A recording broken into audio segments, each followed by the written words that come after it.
avec Cyril Delastérie, qui a encore été obligé de regarder la télé pour sa chronique et qui n'a pas l'air content du tout. Ça dure très peu de temps. Jean-Louis Debré, restez avec nous.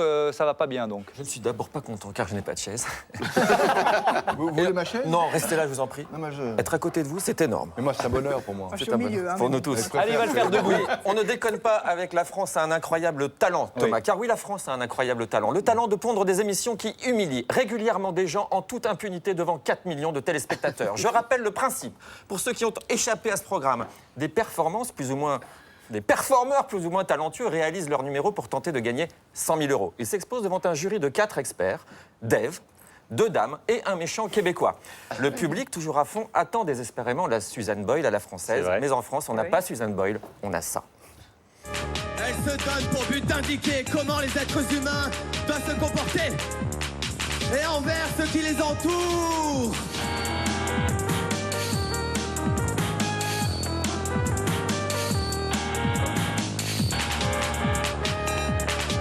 Des bizarreries. On pourrait faire ça avec les politiques, dit Jean-Louis Debré. Les politiques ont un incroyable talent. Enfin, vous avez gagné une chaise, d'ailleurs, pendant cet extrait. Bien, on ne recule devant rien. Ici, à Média Le Mag, je ne sais pas si c'est du talent, mais en tout cas, c'est incroyable. Incroyable, mais vrai, Thomas. Notons d'ailleurs à ce sujet que dans les autres pays, le titre de l'émission, c'est juste America's Got Talent, Britain's Got Talent ou Australia's Got Talent. En France, quand on trouve par miracle quelqu'un qui a du talent, on se sent obligé de rajouter que c'est incroyable. C'est dire la confiance qui règne dans notre pays. Ça, c'est vraiment une question existentielle. Est-ce que la France a du talent? La France du talent, Thomas. Faites bien d'en parler. Je pense que cette émission trompe son monde avec son titre. Il n'est nullement question de talent dans ce programme qu'on devrait d'urgence rebaptiser « La France a un incroyable slip moulant ». Oui, je n'hésite pas à le dire aujourd'hui. Pour émerger en France, il faut soit la poitrine de Nabila, soit montrer son slip.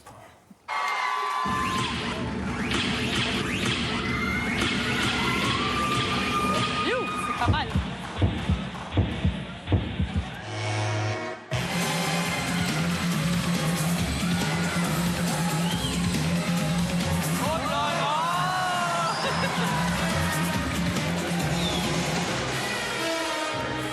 Un stripteaseur en slip blanc et barésie tient une jeune femme presque nue dans ses bras. Quel talent, quel incroyable talent. Je dis vraiment bravo.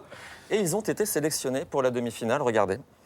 Écoutez, moi j'adore, j'ai passé un bon moment. Merci beaucoup. C'est sensuel, sexy, j'ai envie d'en voir beaucoup plus. Waouh, merci beaucoup, j'adore. Waouh, c'est vrai que c'est sensuel, un homme en slip, en barésie, et on n'en parle pas assez. Je pense alors à tous ces artistes devant ce programme qui se demandent s'ils portent le bon slip, le slip pour réussir. Et puis Dave est arrivé pour remettre un peu d'élégance dans cette émission qui partait à la dérive. J'ai juste une question à vous poser parce que vraiment ça m'intrigue. Je ne comprends pas pourquoi j'ai mis une lampe de poche dans votre slip. C'est le seul truc que j'arrive pas à comprendre. Attention, il est en train de dormir là, donc n'essayez pas de le réveiller. Faut l'allumer. Alors vous, chez vous, sur le Brick Connect, la question, a-t-il vraiment mis une lampe de poche dans son slip? La réponse tout à l'heure.